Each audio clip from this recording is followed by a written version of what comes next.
नहीं, मुझे तो लगता है कि अभी इन्वेस्टमेंट स्टॉप करना बहुत ही गलत होगा, क्योंकि आपने पूरा पेन लिया है लास्ट 6 मंथ में इन्वेस्ट करके, और अभी इक्विटीज में अभी आप बाहर जाओगे तो आप जो इसका जो कंपाउंडिंग लॉन्ग टर्म रिटर्न है ये सब मिस करते हो। यही बिहेवियर का इशू होता है कि लोग एक्सपेंसिव मार्केट में आते हैं और फेयर वैल्यू मार्केट, मैं नहीं ये नहीं बोल रहा हूँ कि डिस्ट्रेस वैल्यूएशन है अभी।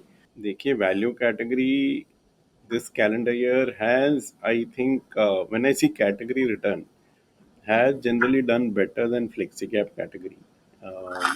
And I think if the value fund managers have been contrarian, this year should be good for them because the market is moving in a direction which is very different to last 2 years.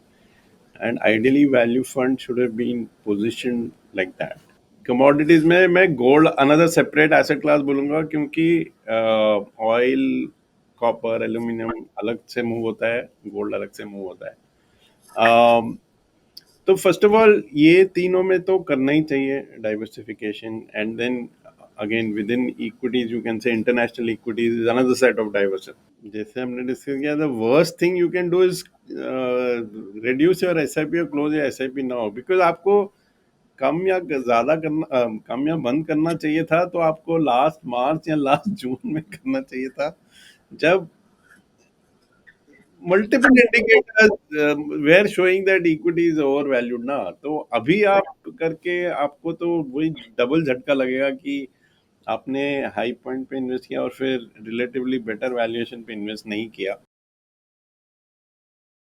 Hello everyone, I am Namrata Arora. Welcome back to mutual fund की बात। Mutual fund की बात में हम global और Indian economic condition, commodity, stock markets, mutual funds, इन सब के बारे में बात करते हैं। और आज हमारे इस एपिसोड में we have very renowned personality from the mutual fund industry. आज हमारे साथ हैं mister Manish Gunwani, who is the CIO at Bandhan AMC. Mr. Manish joined Bandhan AMC in January 2023 to head equity fund management for the fund house. He has over 2.5 decades of rich experience covering the entire gamut of equity research as well as fund management. In his previous assignment, Mr. Manish was a Chief Investment Officer Equities at Nippon India Mutual Fund, where he was responsible for managing equity AUM of over 1.2 lakh crore rupees. Under his leadership, equity funds saw broad-based and steady improvement in performance. He has also served as a Deputy CIO Equities at ICICI Prudential AMC, where he was instrumental in scaling up two flagship funds to a cumulative AUM of over rupees 35,000 crores. Mr. Manish holds a postgraduate diploma in management from IIM Bangalore and has completed his graduation from IIT Madras.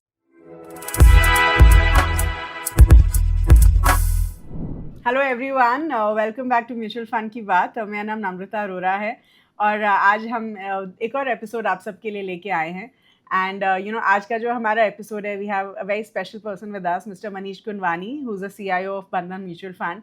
I think his perspective is amazing. हम इनको कुछ महीनों पहले भी अपने एक show में लेके आए थे, एंड आई थिंक आज का टॉपिक इतना इंटरेस्टिंग है कि हमें बहुत कुछ सीखने के लिए मिलेगा, क्योंकि आज हम ये डिस्कस करने वाले हैं कि जब स्टॉक मार्केट गिर रही होती है तो हमें म्यूचुअल फंड्स में कैसे इन्वेस्ट करना चाहिए।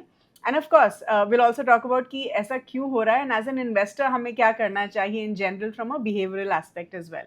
तो Manish ji, firstly thank you so much for giving us your time today, and we are very honoured कि you could come and do this session for us. तो आई थिंक सबसे पहला सवाल तो मेरा यही है कि हम पिछले अक्टूबर से देख रहे हैं कि मार्केट जो है नीचे जा रही है, एंड काफ़ी करेक्शन हुआ है in the last few months. And हमने ये भी देखा है कि स्पेशली मिड कैप और स्मॉल कैप्स की अगर हम बात करें तो it has fallen 21%। I remember last year जब हम बात कर रहे थे करते थे, and we used to talk so much about कि mid cap and small caps over valued हैं, and everyone has been investing in this space for such a long time. लेकिन अब हम बहुत ज़्यादा करेक्शन देख रहे हैं। तो अब आप बताइए मनीष जी, से ऐसा क्यों हो रहा है? So what is driving this fall? What exactly is happening? नहीं, I think multiple reasons. One is we are definitely seeing a slowdown in domestic economy.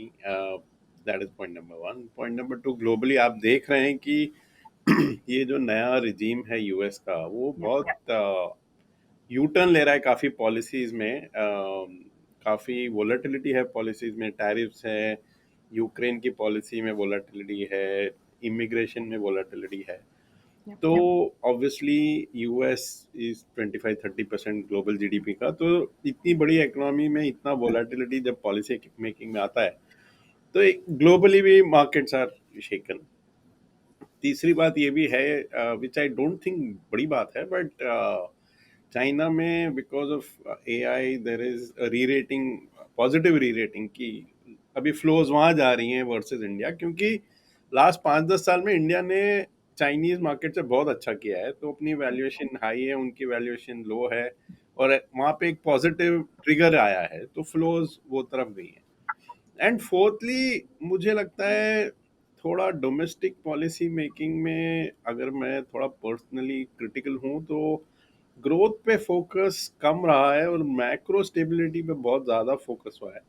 तो आप देखेंगे कि गवर्नमेंट स्पेंडिंग बहुत म्यूटेड है, कम है, करेंसी हमने थोड़ा ओवर वैल्यूड रखा है, या और initially I think monetary side जैसे इंटरेस्ट रेट और बैंक्स पे जो क्लैम्प डाउन हुआ था रिटेल लेंडिंग पे, तो लास्ट कैलेंडर ईयर का जो सेकेंड हाफ था उसमें आई थिंक डोमेस्टिक इकोनॉमी काफ़ी स्लो डाउन हो गई है। गुड पार्ट ये है कि आई थिंक वो सब थोड़ा रिवर्स हो रहा है, तो अभी एक डोमेस्टिक इकोनॉमी में थोड़ा रिवाइवल दिखने को मिल रहा है, अल्दो बहुत शार्प नहीं है।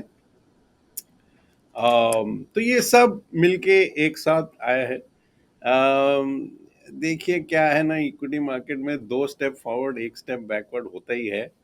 तो आप देखेंगे ये सब करेक्शन के बाद भी काफ़ी स्मॉल कैप या मिड कैप फंड में 5 साल का रिटर्न, 10 साल का रिटर्न बहुत हेल्दी है। तो मेरे ख्याल से हम लोग को ज़्यादा ओवर रिएक्ट नहीं करना चाहिए ये सब पे। देखिए हाइंडसाइड में ना बहुत इजी लगता है कि अक्टूबर में ओवर वैल्यूड था मार्केट। आप यूएस मार्केट देखिए कि लास्ट 10 साल से लोग बोल रहे हैं कि नैस्डैक ओवर वैल्यूड है, बट गिरता नहीं है वो। तो ये थियोरी कि हम प्रेडिक्ट कर पाएंगे कि 6 मंथ 9 मंथ 1 साल का रिटर्न एग्जैक्टली क्या होगा, बार बार हम डिस्ट्रीब्यूटर और इन्वेस्टर को ये बोलते हैं कि 1 साल का रिटर्न बहुत मुश्किल है प्रेडिक्ट करना, बट लोग विश्वास नहीं करते हैं तो सब लोग उस पर ही फोकस्ड होते हैं कि नेक्स्ट 3 मंथ में क्या होगा, नेक्स्ट 6 मंथ में क्या होगा। या बट अगर आप लॉन्ग टर्म जो ऑब्जेक्टिव मॉडल्स हैं, जैसे एक सिंपल मेट्रिक है जो दुनिया भर काम करता है कि लॉन्ग टर्म रिटर्न इक्विटी का इन्फ्लेशन प्लस 5 से 7% के बीच में होता है, एनुअलाइज रिटर्न।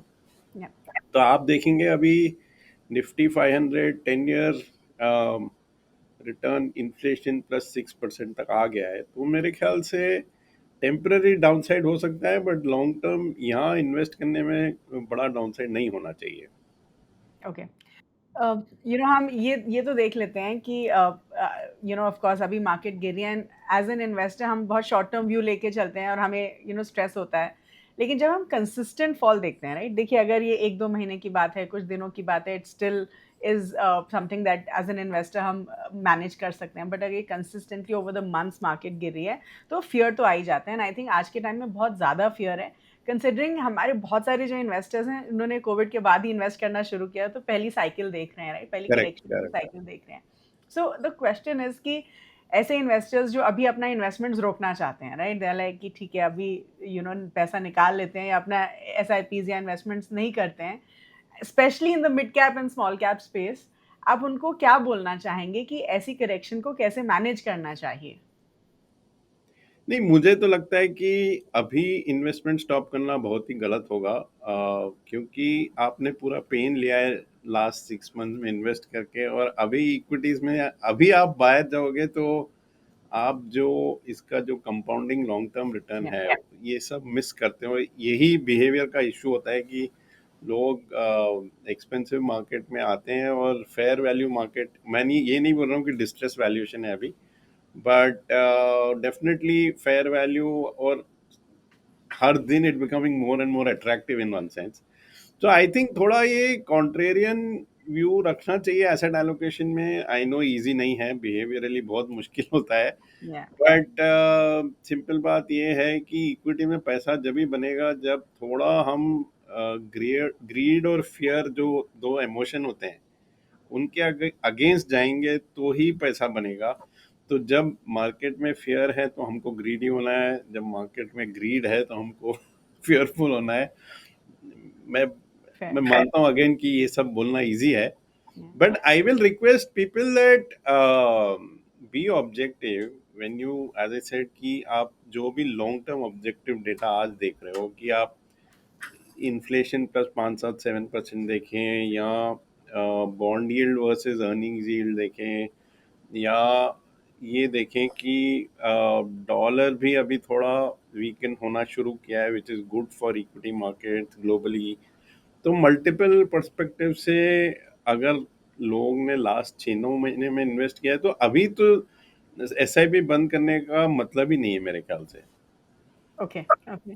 सो हमने 2 हफ्ता पहले एक बहुत डिटेल डिस्कशन किया था अराउंड एसआईपी कि व्हाई ऐसे टाइम में हमें एसआईपी नहीं रोकनी चाहिए and I think you are just reinforcing that view which is wonderful. लेकिन ये बताइए मनीष जी कि अगर मुझे म्यूचुअल फंड कैटेगरीज़ में इन्वेस्ट करना है at this point in time, तो मेरा पोर्टफोलियो अभी के टाइम में कैसा दिखना चाहिए? तो देखिए अभी तक तो हम जनरली बोल रहे थे आधा पैसा हाइब्रिड में डालो और आधा स्मॉल कैप मिड कैप या फ्लेक्सी कैप फंड्स में डालो। या। बट अब मार्केट करेक्ट हो गया तो मुझे लगता है कि हाइब्रिड्स का रोल धीरे धीरे कम होना चाहिए और I think large cap flexi cap थोड़ा सेफ्टी के लिए यूज़ करें और लॉन्ग टर्म मुझे तो स्मॉल कैप फंड्स और थोड़े थीमेटिक फंड्स जिसमें सेक्युलर थीम्स है जैसे फाइनेंशियल सर्विसेज हो या इनोवेशन हो, आई थिंक ये सब अभी अट्रैक्टिव हो गए हैं और इनमें डालना चाहिए पैसा मेरे ख्याल से। ओके। तो यू थिंक कि हाइब्रिड में अभी कंटिन्यू करना चाहिए थोड़ा पैसा and remaining should be in large caps and maybe sectoral thematic funds and small caps depending on the theme that you are selecting. Would that be right? या मेरे ख्याल से देखिए अगर आपका 50% हाइब्रिड में जा रहा था और 50% फुल्ली इन्वेस्टेड फंड में जा रहा था तो अभी हाइब्रिड में आपको कम करना चाहिए मेरे ख्याल से 50 का 25 करना चाहिए और वो 25 डिपेंडिंग आपका टाइम फ्रेम अगर 1 2 साल का टाइम फ्रेम है तो आप लार्ज कैप फंड में डालें और अगर 4 5 साल का टाइम फ्रेम है तो आप small cap financial services innovation fund जैसे थीमेटिक्स में भी डाल सकते हैं। सो व्हिच मीन्स अभी मुझे स्मॉल कैप या मिड कैप्स में इन्वेस्ट नहीं करना चाहिए for a little shorter duration, मतलब नहीं, 2-3 साल में अगर हम। आपका 4 5 साल का व्यू है तो मेरे ख्याल से तो small cap fund actually is the most exciting fund in the okay. Industry. तो करेक्शन ज़्यादा हो रहा है उस कैटेगरी में तो दैट्स नहीं वो द। आप देखिए जो अच्छे स्मॉल कैप फंड्स हैं वो एनबीएफसी क्राइसिस कोविड यूक्रेन और सबके थ्रू पास या, हुए हैं और आप उसके बाद भी आप उनका अगर 10 साल रिटर्न देखेंगे या। तो वो काफी निफ्टी 100 या निफ्टी 500 से काफी ज्यादा होता है अगर अच्छा स्मॉल कैप फंड हो। हुँ, तो हुँ। मुझे तो लगता है कि अगर अच्छा स्टॉक सिलेक्शन है तो वो पैसा अभी 5 साल का पैसा डालना चाहिए स्मॉल कैप फंड में। Okay, okay. So just little bit of elaborating on the same aspect, क्योंकि हमने देखा है कि इन्वेस्टर्स ने सेक्टरल और थीमेटिक फंड्स में पिछले 6 महीने में काफ़ी पैसा लूज किया है। अब ये जो म्यूचुअल फंड कैटेगरीज हैं इन्होंने काफ़ी इन्फ्लोज भी देखे थे इन 2024। सो ये जो कैटेगरीज हैं इनमें हमें थोड़ा कैसे नेविगेट करना चाहिए? आप अगर थोड़ा डिटेल में बताएंगे। आई नो यू सेड कि फाइनेंशियल सर्विसेज या ब्रॉड बेस्ड थीम देख सकते हैं, but can you elaborate a bit on that? Sure. देखिए मेरे ख्याल से एक सिंपल तरीका में भी investors should use is if you look at average equity exposure of the balanced advantage fund models and use that for asset allocation। देखिए every AMC का ये बैलेंस एडवांटेज फंड मॉडल एक डिफरेंट एसेट एलोकेशन मॉडल पे है but उनका average लेंगे ना तो आप गलत नहीं जा सकते ज़्यादा। तो समझो आप टॉप 5 बैलेंस एडवांटेज फंड या टॉप 10 बैलेंस एडवांटेज फंड का आप इक्विटी एलोकेशन एवरेज कर लेंगे तो आप जून 2024 या अक्टूबर 2024 में ये एवरेज ऑलमोस्ट 45% था मेरे ख्याल से मोटा मोटी। तो वो क्लियर इंडिकेशन था कि लॉन्ग टर्म डेटा से इक्विटी थोड़ा ओवर वैल्यूड लग रहा था। या। तो अभी मेरे ख्याल से मोस्ट मॉडल्स 55 60% के अराउंड हैं which is more than the half point. मतलब जो एवरेज एसेट एलोकेशन अगर समझो 50 या 55% है, most models will be around that or slightly above that, which means that slowly equity now has become undervalued. Correct. तो जब आपका average balance advantage fund model 30 35 40 45 पे है, तो आप थोड़ा लार्ज कैप में रहें, थोड़ा हाइब्रिड्स में रहें, ज़्यादा सेक्टर फंड नहीं करें। और अभी जब ये मॉडल्स दिखा रही हैं कि इक्विटी फेयर वैल्यू या स्लाइटली अंडर वैल्यूड है, तो आई थिंक स्लोली वापस थोड़ा रिस्क लेना चाहिए। I know it is not easy in this environment to add more Yeah. Risk, but that is how equities is. As I said, greed and fear को हम opposite, market जो कर रहा है ग्रीड एंड फियर में, हमको अगर उसके ऑपोजिट रहे तो वही पैसा बनेगा अपना इक्विटीज में। No, so what I'm trying to understand is कि sectoral funds, thematic funds अभी गिरे हुए हैं, and हम्म। मान लो कि I'm the kind of investor जो मैं लंबे समय के लिए I want to stay invested in a correct. particular sector, तो at this point वो कौन से sectors होंगे जो long term में मुझे benefit करेंगे, लेकिन अभी गिरे हुए हैं and तो I can invest in those.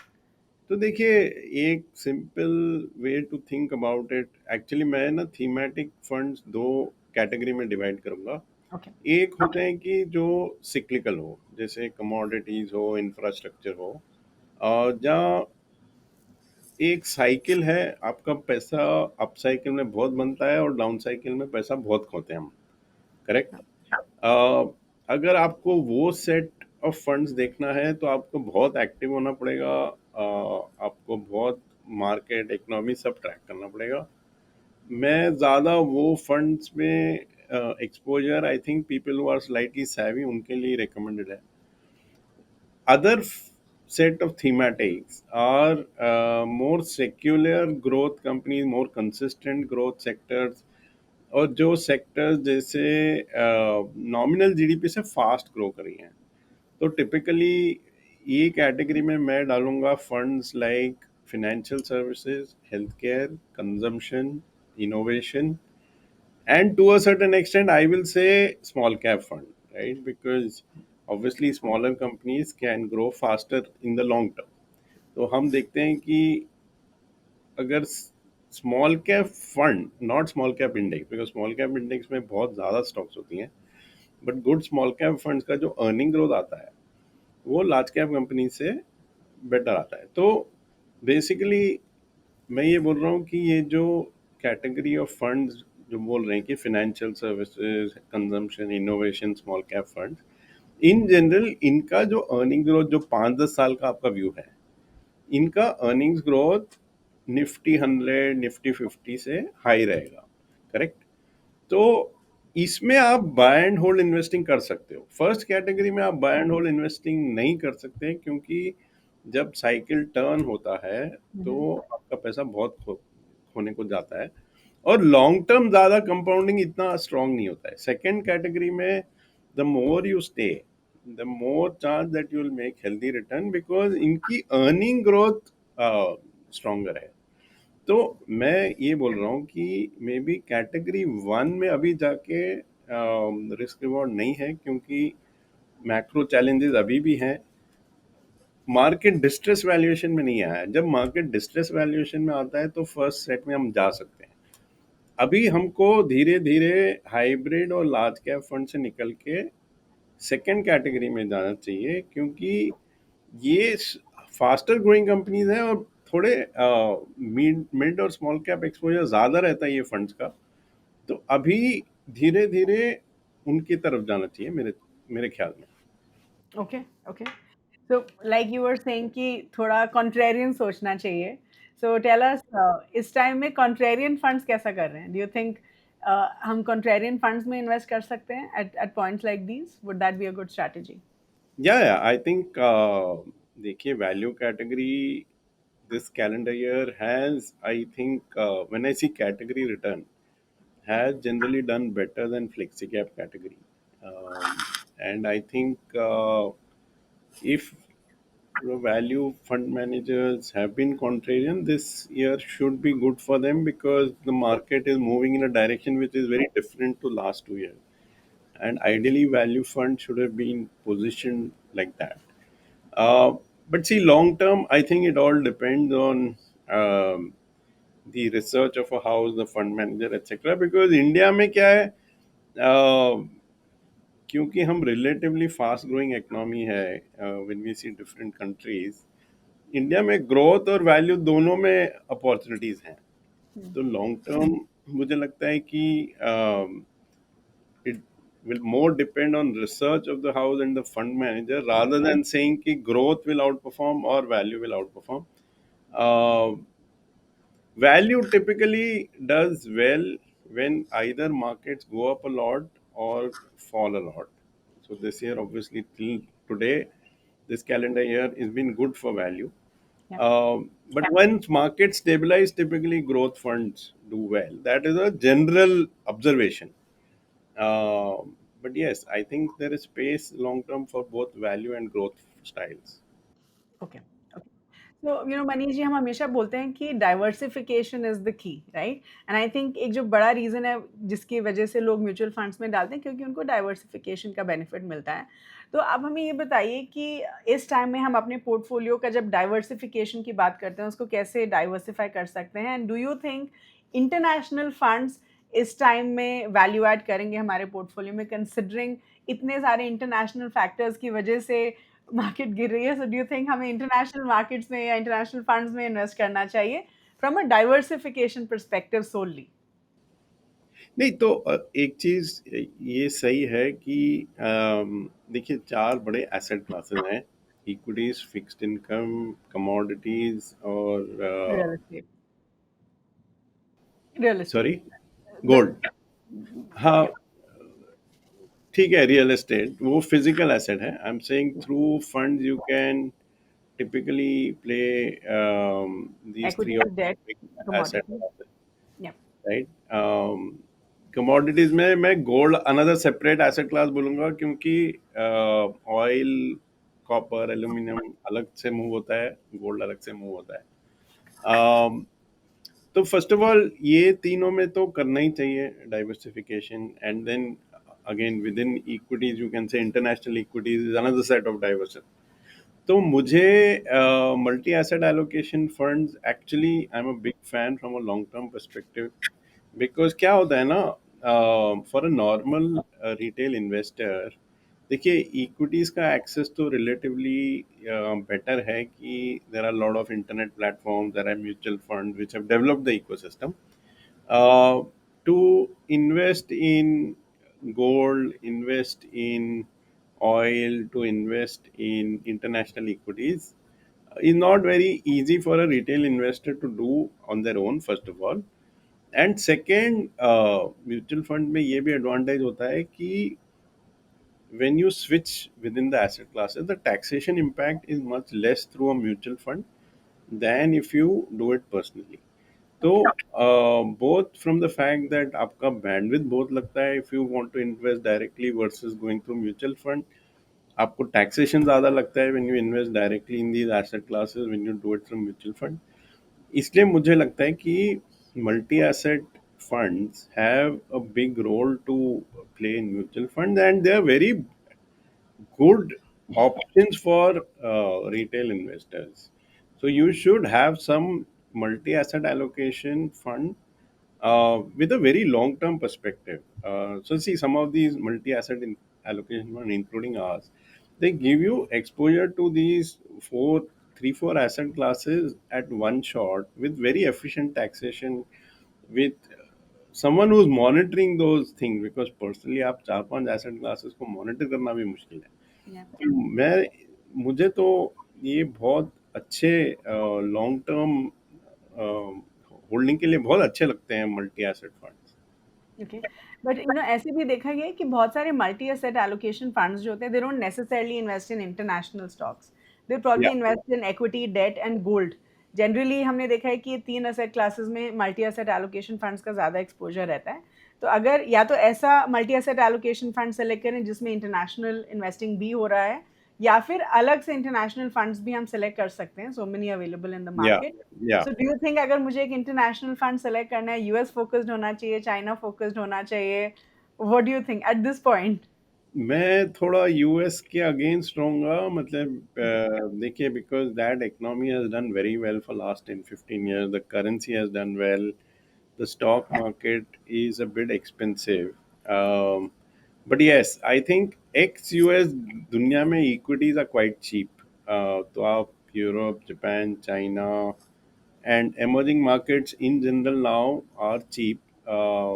तो अगर यूरोप और emerging markets जैसे funds हैं, तो maybe I'll be more tempted to them rather than US at this point of time. Okay, okay, fair enough. So हम कमोडिटीज की बात करते हैं, यू सेड कि आप गोल्ड को एंड मे बी शायद सिल्वर को भी आप अलग रखेंगे फ्रॉम अदर कमोडिटीज। तो if we just purely talk from gold ETFs inflows, AMFI का जो डेटा इट शोज कि नेट इनफ्लोज जो है गोल्ड ईटीएफ में it went up to almost 3,700 odd crore rupees in Jan 25। और ये जो है it went up from a 9 month low जो काफ़ी लो था, around 640 crore in December 24। Silver एटीएफ्स ने भी काफ़ी इन्फ्लोज देखे हैं, राइट? सो हम लोग तो बेयर मार्केट प्रिडिक्ट नहीं कर सकते, हम लोग होप करते हैं कि शायद ये करेक्शन फेज खत्म हो जल्दी, but we don't know what it's going to be like. So do you think कि प्योरली अगर आपने बोला कि मल्टी एसेट एलोकेशन फंड्स में इन्वेस्ट करिए, मैंने बोला कि इंटरनेशनल फंड्स में अलग से इन्वेस्ट कर सकते हैं। डू यू थिंक ये एक बहुत अच्छा टाइम है to invest in silver gold? क्योंकि there is a very, I think very well known fact कि equity and gold and silver move in opposite direction, negative correlation है इन दोनों में as asset classes. So do you think अगर equity कभी गिरा है थोड़ा गोल्ड में डाल सकते हैं, या you think गोल्ड अभी इतना हाई है कि गोल्ड में नहीं डालना चाहिए क्योंकि अभी तो गोल्ड रेट ही बढ़ रहा है इतना? So what do you say? No, I agree. I am a bit uncomfortable investing in gold after such a steep rise. The price, But yeah. एक चीज मैं ये भी सोचता हूँ कि जितना बेस एलोकेशन है उतना फिर भी करना चाहिए, अल्दो बहुत चल गया है गोल्ड। तो अगर समझो आपका 5 या 10% नेटवर्थ गोल्ड में जाता है, उतना तो रखना चाहिए, क्योंकि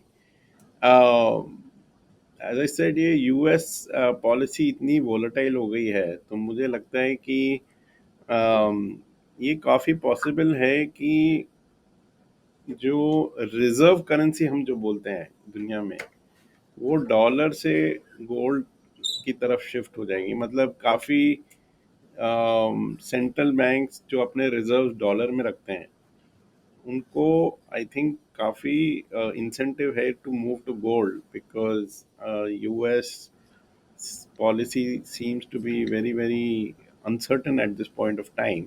Hmm. And in a way आप यूएस का इकोनॉमिक जो बड़े इकोनॉमिस्ट और गवर्नमेंट ऑफिशियल्स के जो स्टेटमेंट्स हैं, उनको लगता है कि रिजर्व करेंसी होने की वजह से डॉलर ओवर वैल्यूड हुआ है, और डॉलर ओवर वैल्यूएशन से उनका मैन्युफैक्चरिंग सेक्टर बर्बाद हुआ इन अ वे. Hmm. So, if their view is that they are very uncomfortable being the reserve currency of the world, unfortunately, there is no big alternative to dollar currently, in the sense कि euro में growth का issue है, और वो भी political uncertainty Europe में भी बनी रहती है, क्योंकि इतने कंट्रीज एक साथ जुड़े हैं. Correct. जापान और चाइना में ग्रोथ का इशू है, चाइना में कैपिटल कन्वर्टेबिलिटी की इशू है. तो अगर समझो सी टिपिकल सेंट्रल बैंक का अभी 60% रिजर्व डॉलर में है, तो उनको 10% भी कम करना है, तो काफ़ी पैसा गोल्ड में जाएगा. तो वाइल एज अ वैल्यू और contrarian view, gold is not attractive, but वो डाइवर्सिफिकेशन में आई थिंक अभी भी रोल है उसका. मतलब 5-10% सेविंग रहना चाहिए मेरे ख्याल से. Okay, fair enough. नाउ आप जब हम डिस्कस कर रहे थे in one of the previous questions you mention कि स्मॉल कैप एक्टिव फंड्स में इन्वेस्ट करिए, not necessarily on the index, right? तो आप ये बताइए मनीष जी कि अभी के टाइम में इंडेक्स इन्वेस्टिंग कितना वैल्यूएबल रहेगा? एंड मैं आपसे आज जो भी सवाल पूछे, हम टॉकिंग फ्रॉम अ करंट या investment perspective, right? So help us understand, अगर हम बेसिक समझें तो ठीक है, index investing is great, I mean there is no denying that, right? Right. लेकिन आप बताइए कि आज के पर्सपेक्टिव से जब मार्केट करेक्शन होता है, क्या इंडेक्स इन्वेस्टिंग बेटर है, या फिर do you think active funds में इन्वेस्ट करना चाहिए? देखिए सिंपली पुट मेरा ये व्यू है कि index investing works, the larger the market cap of the index, their index investing is more competitive. मतलब ओके। लार्ज कैप फंड में एक्टिव फंड मैनेजर के लिए अल्फा क्रिएट करना मुश्किल है वर्सेस इंडेक्स और passive fund, whereas in small cap and maybe mid cap there is more opportunity to create, क्योंकि जो प्राइस एफिशिएंसी होती है वो छोटे कंपनीज में कम होती है। मतलब आप थोड़ा ज़्यादा रिसर्च करके ज़्यादा काम करके एक डिफरेंशिएटेड व्यू बना सकते हो, वो थोड़ा इजी है स्मॉलर कंपनीज में versus larger companies. And also because smaller companies are volatile, तो जैसे अभी के करेक्शन में they under shoot fair value and then they over shoot fair value. तो अगर आप एक्टिव फंड मैनेजर हो तो आपके लिए ज़्यादा अपॉर्चुनिटी है वैल्यू क्रिएट करना, अल्फा क्रिएट करना स्मॉल कैप फंड। तो वो पर्सपेक्टिव से जनरली आप देखेंगे इंडस्ट्री में क्या होता है कि जब large cap index out performs small cap और mid cap index, most active funds will under perform the benchmark. क्योंकि देखिए एक्टिव फंड्स भी ज़्यादा they bet on smaller companies within the same sector or within the same segment. So when the market becomes narrow, like we saw in 2017 to 19, कि market बहुत narrow हो गया था, जबकि large cap was doing better but mid and small caps were not doing well. Then आप देखेंगे कि most active funds का अल्फा डिसअपियर हो गया था, काफ़ी नेगेटिव में ही थे अल्फा की, they were under performing benchmark. तो वेदर फ्लेक्सी कैप फंड हो, मिड कैप फंड हो, स्मॉल कैप फंड हो, they were generally under performing. Now I feel कि we are reaching a point where I would suggest, again it's a gut feel, कि most of the correction is over and small caps and mid caps have kind of coming to the end of their underperformance. Okay. तो मुझे लगता है कि यहाँ से maybe active funds will be better bet than index funds. The reason why I am asking you this question ना मनीष जी, क्योंकि जब फियर होता है मार्केट में, right, like we said theoretically हम बोल सकते हैं कि जब फियर है तो ग्रीड होना चाहिए, ग्रीड है तो फियर होना चाहिए, लेकिन जब ऐसा फियर है मार्केट में, और इंडेक्स इन्वेस्टिंग को जनरली सेफ माना जाता है compare to active investing. As Correct. An investor जब मेरा पोर्टफोलियो गिर रहा है, जब मैं हर रोज देख रही हूँ कि मेरा पोर्टफोलियो नीचे आ रहा है, तो देखना नहीं चाहिए, हर रोज बिल्कुल भी नहीं देखना चाहिए अपना पोर्टफोलियो, लेकिन अगर मैं देख रही हूँ कि मेरा पोर्टफोलियो नीचे आ रहा है, तो क्या मैं अल्फा जनरेशन सोचूंगी या फिर मैं प्रोटेक्शन सोचूंगी, पोर्टफोलियो प्रोटेक्शन सोचूंगी, right? I mean that is my देखिए ना नर्मदा जी, थिंग इज मेरा होल पॉइंट है कि आपको ऑपोजिट करना चाहिए। जब या स्मॉल कैप इंडेक्स ऊपर जा रहा था लास्ट 2 साल, धीरे धीरे हमको इंडेक्स इन्वेस्टिंग में जाना चाहिए था, और या अब धीरे धीरे इंडेक्स इन्वेस्टिंग से एक्टिव फंड में आना चाहिए था। तो अब वो अंडरस्टूड। गलती हो गई सो हो गई, बट अभी दूसरी गलती नहीं करना चाहिए। मतलब दोनों साइड गलती करेंगे तो पैसा नहीं बनेगा। So you're basically doing complete opposite of what you should be doing. या वही तो ना। Okay, okay. So, I just want to get your perspective on SIP as well, क्योंकि हम बहुत बोलते हैं एज एन इंडस्ट्री कि हर इन्वेस्टर को SIP करनी चाहिए, आपको SIPs कंटिन्यू करनी चाहिए, चाहे मार्केट करेक्शन हो या ना हो। एंड आई थिंक हमने बहुत सारे एपिसोड्स भी बनाए हैं just around SIP as as a concept and why SIP works brilliantly well, right? लेकिन हम ये भी देखते हैं कि जैन का डेटा डेटा दिखाता है कि 109% स्टॉपेज रेशियो रहा है SIPs में। तो आप हमारे ऐसा इन्वेस्टर्स को बताइए कि जब मार्केट गिर रही होती है तो हमें अपने SIPs के साथ क्या करना चाहिए? Like I know we've discussed it with other speakers as well, but I want to get your perspective on this कि SIPs एज अ कॉन्सेप्ट, अगर मैं अपना SIPs कर रही हूँ तो मुझे क्या करना चाहिए जब मार्केट करेक्शन हो रहा है ऑफ दिस लेवल? नहीं, सो जैसे हमने डिस्कस किया, the worst thing you can do is reduce your SIP और close your SIP now, because आपको कम या ज्यादा करना कम या बंद करना चाहिए था तो आपको लास्ट मार्च या लास्ट जून में करना चाहिए था, जब सब ऊपर मल्टीपल सब ऊपर indicators were showing that equity is overvalued ना। तो है। अभी आप करके आपको तो वही डबल झटका लगेगा कि आपने हाई पॉइंट पे इन्वेस्ट किया और फिर रिलेटिवली बेटर वैल्यूएशन पे इन्वेस्ट नहीं किया। तो whole concept of SIP was market timing मत देखिए, ऊपर जा रहा है तो भी इन्वेस्ट कीजिए, नीचे जा रहा है तो भी इन्वेस्ट कीजिए, बट आप ऐसे नहीं कर सकते हो कि ऊपर जा रहा है आप इन्वेस्ट कर रहे हो, नीचे जा रहा है फिर नहीं कर रहे हो। मतलब ये तो काफी बुरा एसेट एलोकेशन डिसिप्लिन मानूंगा मैं कि Yeah. हाई लेवल पे इन्वेस्ट कर रहे हो और लो लेवल पे इन्वेस्ट नहीं कर रहे हो। अम, तो मैं ये नहीं बोल रहा हूँ कि एज ए सेड कि जैसे Lehmann Covid bottom type valuation है अभी, बट कोई टाइम नहीं कर पाएगा। मतलब ऐसा जरूरी नहीं है कि हम लोग डिस्ट्रेस वैल्यूएशन पे जाएंगे। तो Yeah. इसीलिए ना मुझे लगता है कि इन्वेस्टर्स को एक फ्रेमवर्क डेवलप करना चाहिए लॉन्ग टर्म साइकिल में इक्विटीज किधर है।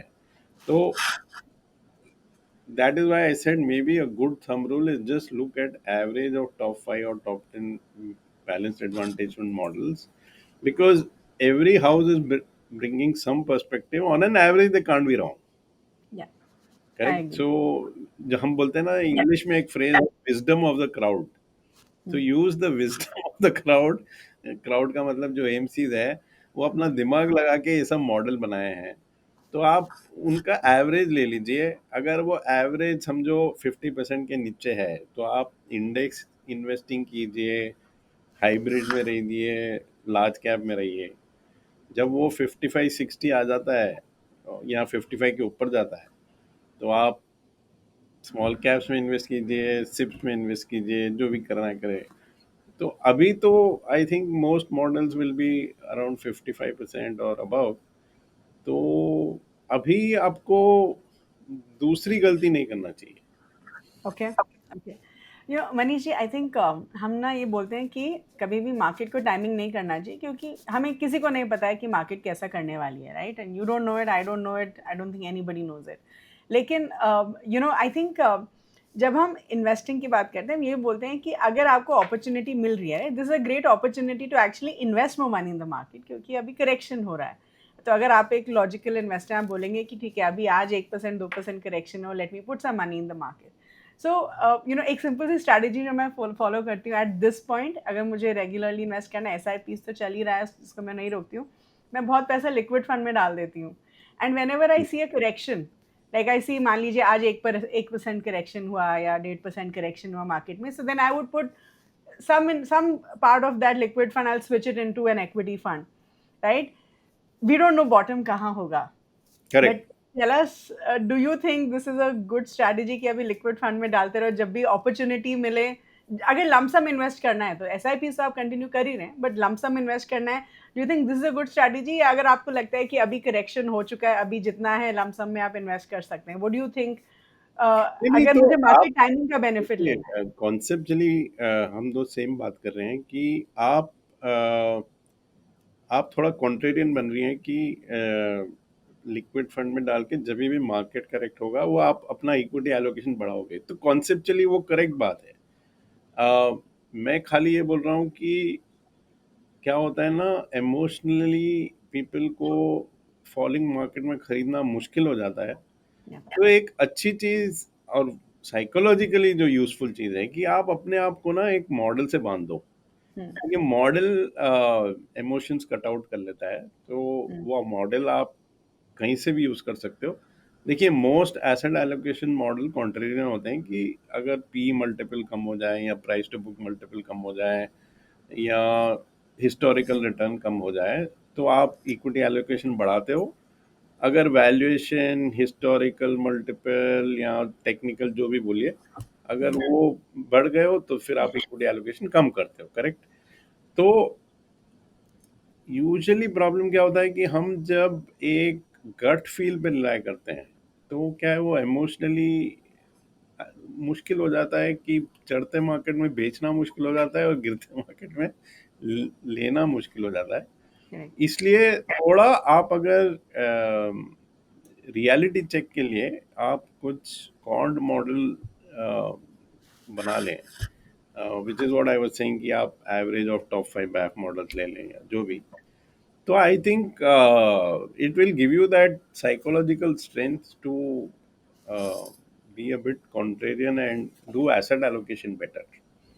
तो आप इतने सालों से खुद भी इन्वेस्ट कर रहे हैं मार्केट्स में, सो हेल्प अस अंडरस्टैंड कि आपने इतनी सारी जो मार्केट साइकिल्स देखी हैं, उससे आपकी लर्निंग्स क्या रही हैं? व्हाट आर दो सम सॉलिड 2-3 लर्निंग्स जो आप हमारे इन्वेस्टर्स को पास ऑन करना चाहेंगे? सो फर्स्ट ऑफ ऑल ना, ये ज़रूरी नहीं है टू, और आई don't think it's always a good thing to say we can't time markets. We should say that most of the asset allocation should be stable, but there should be some dynamic part. देखिए, अगर equities या gold या international equities massively over valued है और massively under valued है, तो it is okay to increase allocation और decrease allocation. ये स्टेबल एसेट एलोकेशन में frankly I don't believe, or maybe because I am very active investor, Hmm. I have time to think about all this and Think about change my this. asset allocation. Correct. But I also feel even for retail investors, some of these dynamic asset allocation models can give you a good perspective. तो जैसे समझो आपका base allocation 30% है equities, तो कभी 40 भी हो सकते हो, कभी 20 भी हो सकते हो. मैं ये नहीं बोल रहा हूँ कि आप 30 का 0 कर दो या 100 कर दो, बट थोड़ा आपको डायनामिज्म रखना चाहिए एसेट एलोकेशन में. आई think it will help you psychologically actually. That is the first point. Two is, एक थोड़ा मुझे मिसनॉमर काफ़ी लगता है कि लोग ना इक्विटी की बात करो तो जीडीपी ग्रोथ और इंडिया पॉलिटिक्स सब डिस्कस करते हैं. लॉन्ग टर्म आप देखेंगे कि ये सब का कोई कोरिलेशन नहीं है इक्विटी रिटर्न से. Simple data suggest only one thing कि equities will give you inflation plus 5 to 7%. Whether ये जापान जहाँ जीडीपी ग्रोथ 1% है उसके लिए भी सही है, ये यूएस जहाँ जीडीपी ग्रोथ समझो 3% है उसके लिए भी वैलिड है, और इंडिया जहाँ जीडीपी ग्रोथ 7, 8, 10, 9% है उसके लिए भी वैलिड है. तो इससे कुछ फर्क नहीं पड़ता कि आपका जीडीपी ग्रोथ क्या है. तो ये एक सेकंड बात है कि हम लोग बहुत ओवर एनालाइज करते हैं इक्विटी को कि न्यूज़पेपर में क्या आया या जो हमारे आसपास है क्या हो रहा है. And third, I think as we discussed ki we should also respect other asset classes. Sometimes people who are in equities, they have disdain for debt or gold or I uh, know.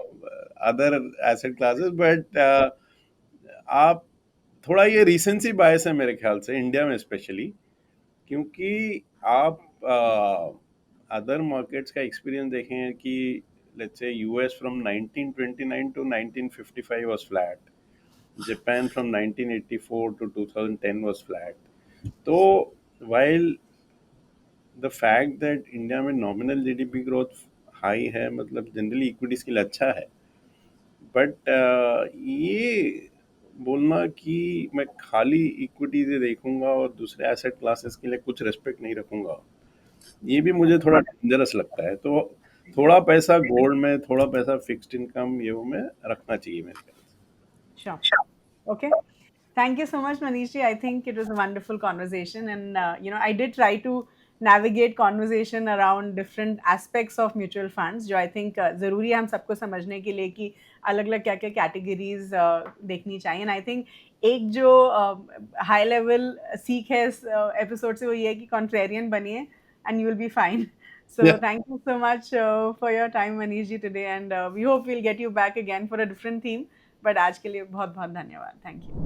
Wow, that was such a knowledgeable and a wonderful conversation with Mr. Manish. I'm sure आप सबको बहुत कुछ सीखने के लिए मिला होगा. तो जल्दी से जो भी हमने पॉइंट्स डिस्कस किए मैं आपके लिए समराइज कर देती हूँ. तो सबसे पहले हमने मिस्टर मनीष से पूछा कि बहुत सारे लोग जो हैं अभी एसआईपीज को रोक रहे हैं जब मार्केट्स में करेक्शन हो रहा है.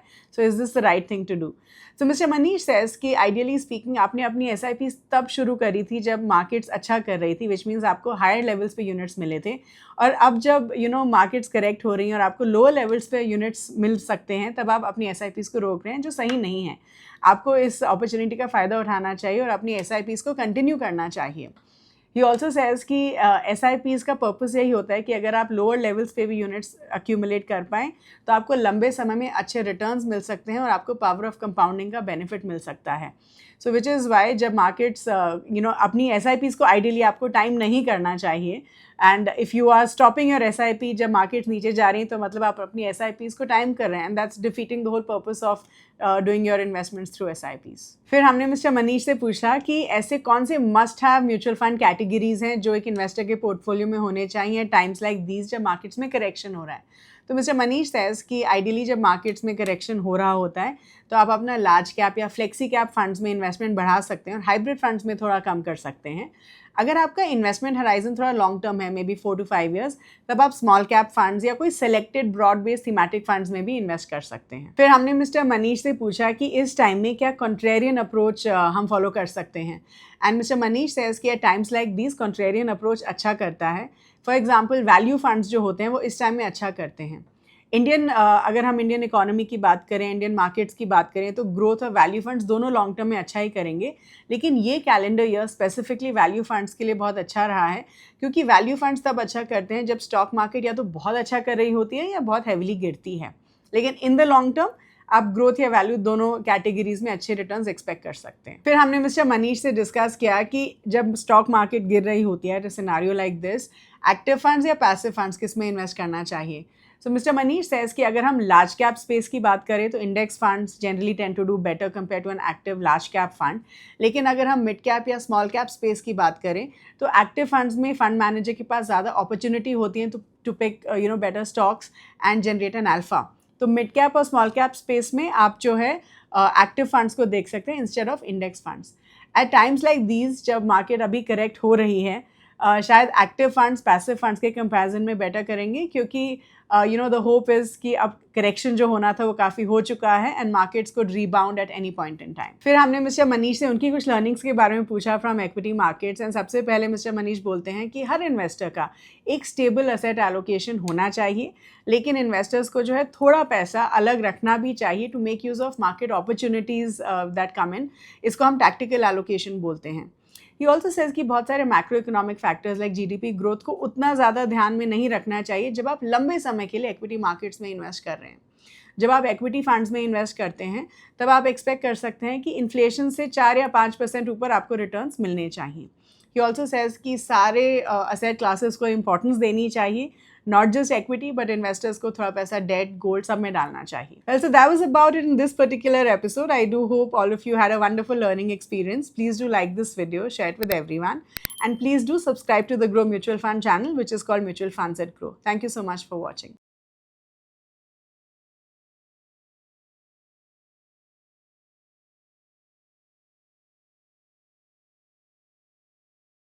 Mutual fund investments are subject to market risks. Read all scheme-related documents carefully.